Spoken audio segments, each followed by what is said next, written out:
Hi, നിജൻ വീഡിയോയിലേക്ക് വീണ്ടും സ്വാഗതം. ഞാൻ എൻ്റെ ഫസ്റ്റ് വീഡിയോയിൽ കപ്പ ബിരിയാണി ഉണ്ടാക്കിയ വീഡിയോയിൽ പറഞ്ഞിരുന്നു ടാരോ ഉണ്ടാക്കുന്ന കാര്യം. ബിഗ് ടാരോയുടെ കുക്കിംഗ്, അതായത് ഒരു പുഴുക്കാണത്. നമുക്കത് കാച്ചിലൊക്കെ പോലെ പുഴുങ്ങുന്ന ഒരു സാധനമാണ്. ആ സാധനം എവിടെയാണ് കിട്ടുന്നത് നോക്കാം. അതുപോലെ തന്നെ അതിൻ്റെ അത് പുഴുങ്ങി ഉണ്ടാക്കുന്നത് നമുക്ക് ഇന്ന് വീഡിയോയിൽ കൂടെ കാണാൻ പറ്റും.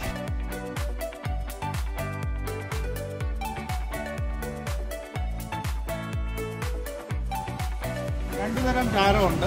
കുഞ്ഞു ടാരോ ഉണ്ട്, അതായത് നമ്മുടെ ചെറിയ ചേമ്പ് കുത്ത് പോലെ ഇരിക്കുന്നതാണ് വലുത്. കുഞ്ഞു ചേമ്പ് പോലത്തെ ടാരോ ഉണ്ട്.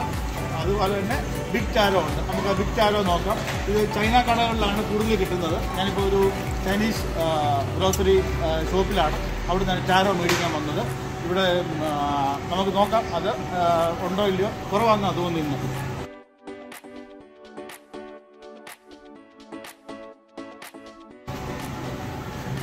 നമ്മുടെ ടാരോ ഇവിടെ ഉണ്ട്, ബിഗ് ടാരോ. ഇതിന് വളരെ വിലക്കുറവാണ്. $1.59 ഉള്ളൂ പെർ LB. ഇതാണ് ടാരോ. ഇതിൻ്റെ അകത്ത് നല്ല ടാരോ നോക്കി എടുക്കണമെന്നുണ്ടെങ്കിൽ ഇതാ ഇങ്ങനെ ഇരിക്കുന്ന ഇത് നല്ല സാധനമാണ്. അഴുക്ക് കാണണമെന്നുണ്ട്. ഇത് കണ്ടാൽ അറിയാം ഇവിടെ ഒരു അഴുക്ക് ആണ്. ഇത് കൊള്ളത്തില്ല. അതുപോലെ തന്നെ ഇങ്ങനെയൊക്കെ ഇരിക്കുന്നത് മേടിക്കാതിരിക്കുന്നത് നല്ലത്. ഇത് എടുക്കാതിരിക്കുന്നത് നല്ലത്. ഇത് ചെത്തിക്കളഞ്ഞാൽ ഇതിൻ്റെ രണ്ട് സൈഡ് ചെത്തിക്കളഞ്ഞാൽ നല്ലതാണ്, എടുക്കാൻ പറ്റും. ഇത് നല്ലതാണ്. ഇത് ചെല്ലി പിടിച്ചതേ ഉള്ളൂ. നല്ല ടാരമാണ്. ഞാനൊരു കവർ എടുത്തുകൊണ്ട് വന്നിട്ട് ഇത് കവറിലിട്ട് എടുത്തുകൊണ്ട് പോകാൻ പോകണം.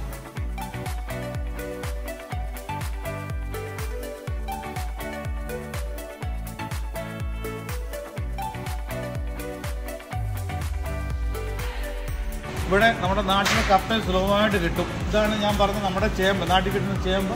കുഞ്ഞു ടാരോ എന്ന് പറഞ്ഞില്ലേ, സ്മോൾ ടാരോ എന്ന് ഇരിക്കുന്നത് എഡോ. ഇത് സ്മോൾ ടാരോ. ഇതല്ല നമ്മൾ മേടിച്ചത് ബിഗ് ടാരോ ആണ് മേടിച്ചത്.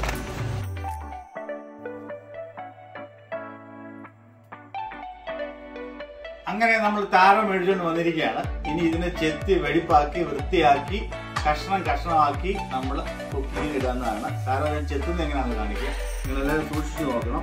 ടാരോ ചെത്തിക്കളയുമ്പോൾ ഇതിന്റെ അകത്തെ അതിന്റെ ഇത് ചെത്തിക്കളയുന്നത്, ജസ്റ്റ് തൊലി മാത്രം ചെത്തിക്കളയുക. ചെറിയ തൊലി എടുത്ത് ചെത്തുക.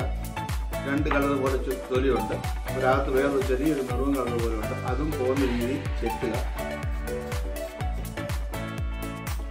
നമ്മൾ കാച്ചിലൊക്കെ ചെത്തത്തില്ലേ, കാച്ചിലും ചേമ്പും ചേനയൊക്കെ ചെത്തുന്ന പോലെ നമ്മൾ ഇത് ചെത്തിയെടുക്കുക. ഇതിന്റെ തൊലി ചെത്തിക്കളയാം ആദ്യം. അതുപോലെ തന്നെ നമുക്കൊരു കാര്യം കൂടെ ചെയ്യാം. ഈ കടയിൽ നിന്ന് മേടിക്കുമ്പോൾ ഇത് ചെത്തിയിരുന്നത് കൊണ്ട് ഒരു കുറച്ച് ഈ സൈഡ് ഇതൊന്ന് ഇതൊന്ന് ചെത്തിക്കളയുന്നത് നല്ലതായിരിക്കും. നമുക്ക് അഴുക്ക് അവിടെ ഇരുന്ന സാധനങ്ങൾ എടുക്കാതിരിക്കാൻ വേണ്ടി ഇത് നിന്ന് ചെത്തിക്കളയുന്നത് നല്ലതായിരിക്കും. എന്നിട്ട് നമ്മൾ ചെറിയ ചെത്തി നമ്മൾ എടുക്കുകയാണ്.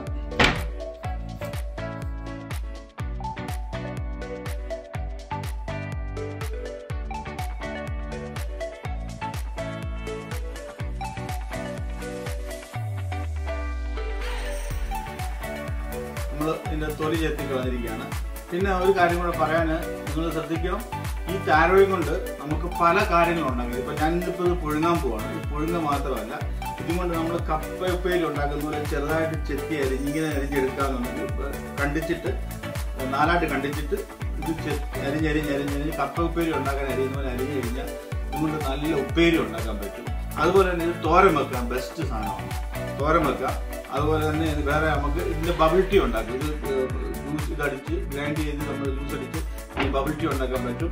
അതുപോലെ തന്നെ ഇതിന് വേറെ ഉദ്ദേശം നിങ്ങൾ കണ്ടു ചേമ്പ് കറി ഉണ്ടാക്കാം. അവിയലിനകത്ത് ഇടാം, ഓണത്തിന് കൂട്ടുകറി ഇടാം. അതുപോലെ തന്നെ നമുക്ക് ചേമ്പ് കറി തന്നെ അസ്ത്രം ഉണ്ടാക്കാൻ പറ്റും. പിന്നെ അങ്ങനെ പല ഉപയോഗങ്ങൾ ഇതിനകത്തുണ്ട്. മെഴുക്ക് പുരട്ടി വെക്കാൻ പറ്റും, മെഴുക്ക് പുരട്ടി ഉണ്ടാക്കാൻ പറ്റും. അങ്ങനെ ഞാനിപ്പോൾ ഇതൊന്ന് കണ്ടിക്കുകയാണ്.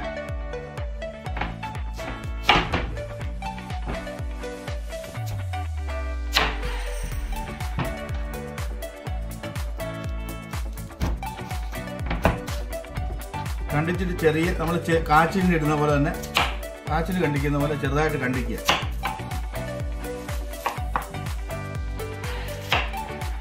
ഇത് ചെറുതായിട്ട് കണ്ടിച്ചിട്ട് നമ്മൾ പാത്രത്തിലിട്ട് വെക്കുകയാണ്. ഇനി ഞാൻ ഓരോന്നോരോന്ന് എടുത്ത് സെറ്റാക്കാൻ പോവാണ്.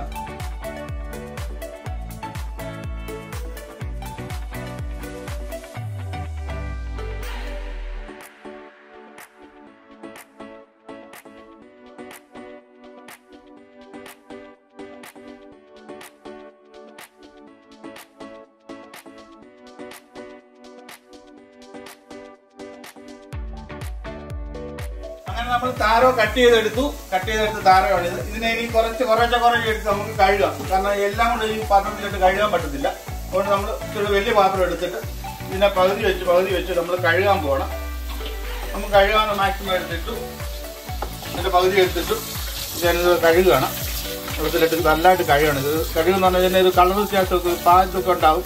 അതെല്ലാം എടുത്ത് കളഞ്ഞിട്ട് വേണം നമ്മൾ അടുത്തത് ഇടാൻ വേണ്ടി. ഇതൊരു 3-4 പ്രാവശ്യം കഴിയണം ഇങ്ങനെ കേട്ടോ. നമ്മളിത് നന്നായിട്ട് കഴുകിയെടുക്കണം. എന്നിട്ട് ഇതിനൊരു കളർ പോലെ ഇതിൻ്റെ അത് വരുന്നത് കറയൊക്കെ ഉണ്ട്. ഇതിനത്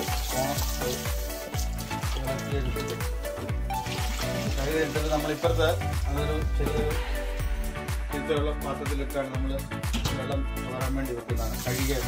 നന്നായിട്ട് കഴുകിയെടുക്കണം.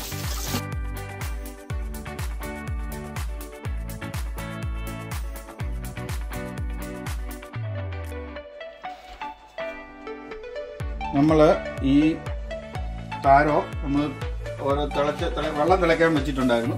ആ തിളയ്ക്കാൻ വെച്ച വെള്ളത്തിലോട്ട് നമ്മൾ താരോ ഓരോന്ന് ഈ കപ്പയും കാച്ചിലും ഒക്കെ ഇടുന്ന പോലെ ഇട്ട് വെക്കുകയാണ്. തിളയ്ക്കാൻ വെക്കുകയാണ്, പുഴുങ്ങാൻ വെക്കുകയാണ്. വെള്ളം തിളയ്ക്കാൻ വെച്ചിട്ടുണ്ടായിരുന്നു. അതുകൊണ്ട് ഇത് തിളച്ചിട്ടുണ്ട് വെള്ളം.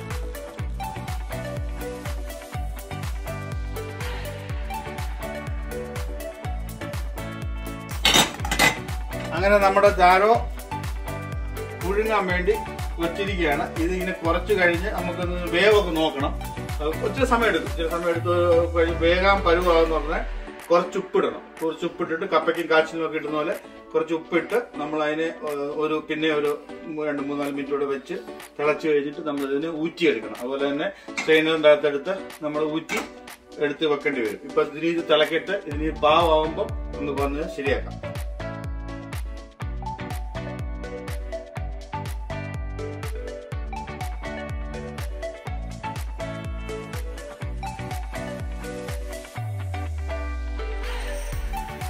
നമ്മുടെ താരോടെ റെഡിയാകുന്നുണ്ട്. താരോടെ റെഡിയാകുന്ന സമയത്ത് ഞാൻ ഇച്ചിരി ഉപ്പ് ചമ്മന്തി ഉണ്ടാക്കാൻ പോകണം. ഈ ചമ്മന്തിക്കകത്ത് നമ്മൾ ഇച്ചിരി കുറച്ച് ഉള്ളി, ചുമന്നുള്ളി, പച്ചമുളക്, പിന്നെ ഇച്ചിരി ഉപ്പ്, പിന്നെ ഇച്ചിരി വാളംപുളി കൂടി ഇട്ട് അരച്ച് ഇത് ഇടിച്ച് നല്ല ഇച്ചിരി ചമ്മന്തി റെഡിയാക്കാൻ പോകണം. ഉപ്പ് ചമ്മന്തി റെഡിയാണ്. നമ്മുടെ കപ്പയ്ക്കും കാച്ചിനും ഒക്കെ ചമ്മന്തി കൂടി തിരുന്ന പോലെ താരോയ്ക്ക് ചമ്മന്തി നല്ലതാണ്. അതുപോലെ തന്നെ മീൻകറി ബെസ്റ്റാണ്. മീൻകറി ഉണ്ടാക്കി വെച്ചിട്ടുണ്ട്.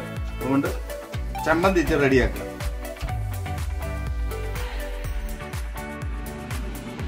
നമ്മുടെ താരോ തിളച്ചൊരു പരുവായിട്ടുണ്ട്. ഇപ്പോൾ ഒരു 15 മിനിറ്റോളം ആകുന്നു തിളപ്പിക്കാൻ വെച്ചിട്ട്. ഞാൻ എൻ്റെ ഉപ്പിടുകയാണ്. ഉപ്പ് പാകത്തിനിട്ടിട്ടുണ്ട്. ഇങ്ങനെ ഒത്തിരി ഇളക്കി കഴിഞ്ഞാൽ പൊടി വരും. കണ്ട് ഇത് വെന്താണോ നോക്കാൻ വേണ്ടി ഇത് ഇങ്ങനെ ഒന്ന് കുത്തി നോക്കിയാൽ മതി. ഇപ്പം ഇത് വെന്തിട്ടുണ്ട്.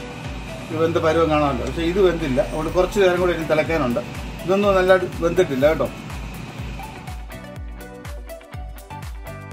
തിളച്ചെല്ലാം റെഡി ആയിട്ടുണ്ട്. താരോ വെന്തു. ഞാൻ ഊറ്റാൻ പോവാണ്.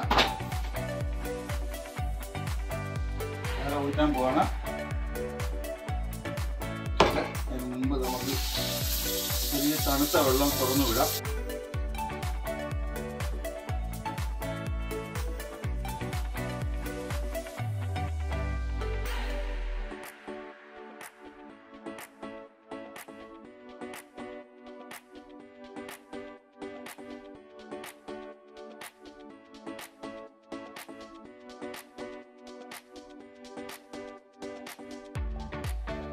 അങ്ങനെ നമ്മുടെ താര ഊറ്റി റെഡിയാക്കി വെച്ചിരിക്കുകയാണ്. ഇതാ കണ്ടോ, സംഭവം ഫ്രഷ് ആയിട്ട് റെഡി ആയിട്ടുണ്ട്.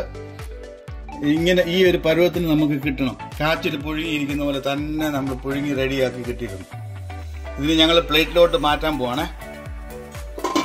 അപ്പോൾ നമ്മുടെ ബിഗ് ടാരോ സെർവിങ് റെഡി ആയിട്ടുണ്ട്. ഇത് നല്ല ഒന്നാമതോട് വെന്ത് അടിപൊളിയായിട്ടിരിക്കുകയാണ്. ഞാനിത് നല്ല കഷ്ണം നോക്കി എടുത്ത് ഇങ്ങോട്ട് വെക്കുകയാണ്. ഇത് കണ്ടോ, ഇങ്ങനെ ഇങ്ങനെ കട്ട് ചെയ്ത് ഇതറിയണ്ടോ, ഇങ്ങനെ ഈ ഒരു പരുവത്തിന് നമുക്ക് കിട്ടും കഴിക്കാൻ പാകത്തിന്. അപ്പോൾ ഇങ്ങനെ ആക്കിയെടുത്ത് അത് എല്ലാവർക്കും കഴിക്കാൻ പാകമായിട്ട് കിട്ടും കേട്ടോ. ഇതാ ഞാൻ ചമ്മന്തി റെഡിയാക്കിയിട്ടുണ്ട്. ഇച്ചിരി ഉപ്പും ഇച്ചിരി വെളിച്ചെണ്ണയൊക്കെ ഒഴിച്ച് ചമ്മന്തി റെഡിയാക്കിയിട്ടുണ്ട്. മീൻകറിയും റെഡി. അപ്പോൾ ഞങ്ങൾ കഴിക്കാൻ പോവാണ്. എല്ലാവർക്കും കഴിക്കാൻ സമയം കേട്ടോ. ബായ്. ഇനി നമുക്ക് അടുത്ത വേറെ വീഡിയോയിൽ കാണാം.